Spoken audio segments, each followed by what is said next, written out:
First thing that you want to do is you want to not use the stock GarageBand noise gate. Here's what you want to use instead. A much better plugin to use for a noise gate is the Bob Perry noise gate. You can see it right here. It has a lot more parameters and it's going to allow you to make some of the decisions that the stock noise gate wouldn't allow you to do. So for this tutorial, I recorded something for you just as a demonstration of how bad a song can be with background noise.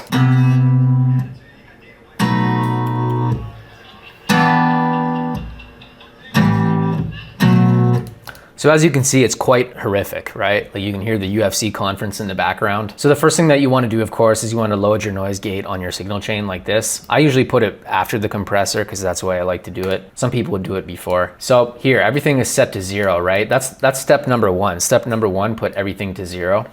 So we're gonna play it. It's not doing anything, of course. So let's put the ratio all the way to maximum. So that just means that we're actually going to be attenuating signal. So that's the first step, or the second step. The next thing I'm going to do is I like to put the release to about 20 milliseconds just to eliminate chattering. And then the third step is that we're actually going to go through the threshold. We're going to slowly adjust the threshold incrementally while the track is playing until we start attenuating some of those nasty sounds.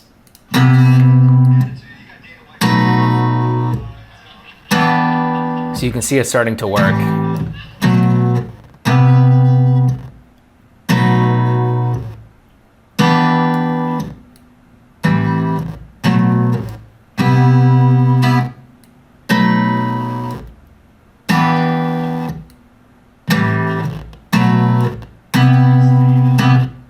So we're getting quite a bit of attenuation, but unfortunately we're getting chattering as well, but we're gonna fix that in a second. The next thing that we're gonna do is we're gonna adjust the attack. The attack is just how long it takes for the noise gate to grab onto the signal and start processing it.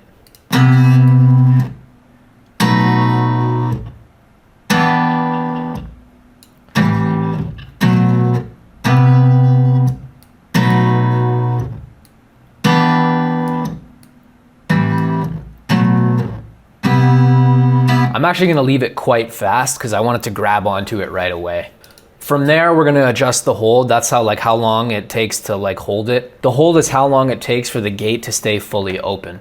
I find it's a really great way to get rid of that chattering static sound that you've been hearing in this recording thus far. So I'll show you what I mean by that now.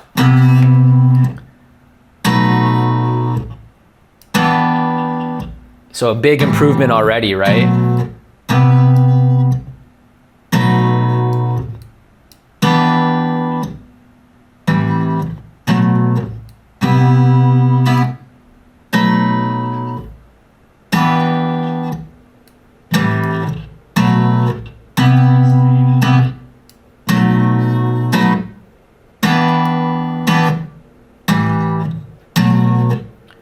So huge improvement, right? Like this is sounding a lot better.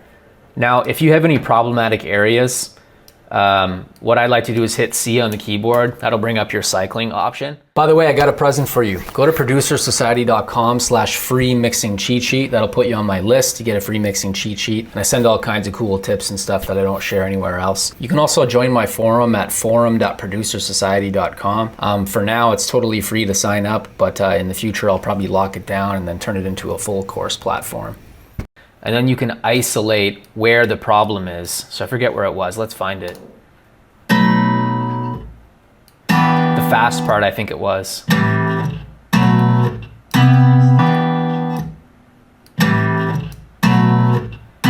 So there's a little bit of chattering going on there, and I think maybe we can solve that either with adjusting the hold a little bit or the threshold. Now the threshold is just like, the best way to describe the threshold is that it's the point at which the noise gate will start ducking or gating the sound. So we're gonna adjust that a little bit and see if we can get rid of the rest of the sound, the problematic sounds with it.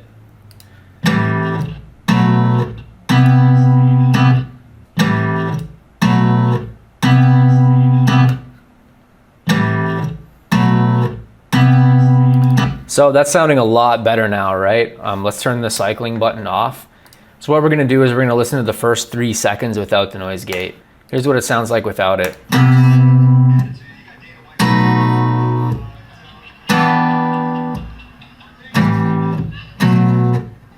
So yeah, terrible, right? Let's turn it back on.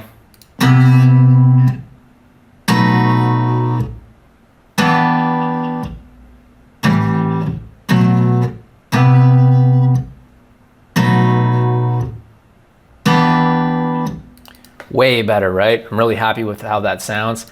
It's not perfect, of course, but if it was in the context with a bunch of other instruments, it would probably sound pretty good.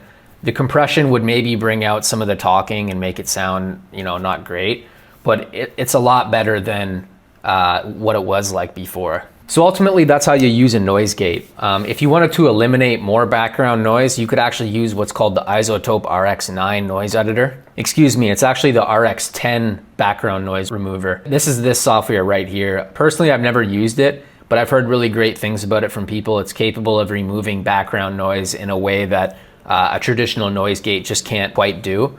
However, it is professionally graded software, so I think it can be quite expensive.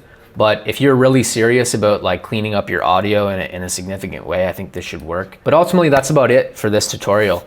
I hope it was helpful to you. Getting the noise gate to work properly, it took me a little while and a little bit of experimentation. Once you familiarize yourself with some of the names of the controls and you're able to determine what they actually mean in layman's terms and in an understandable way, then I find it gets a lot easier. But I know that if you're not familiar with them at first, it can be pretty difficult to understand and also equally difficult to apply. But anyway, I hope you liked this video. I'll see you in the next one.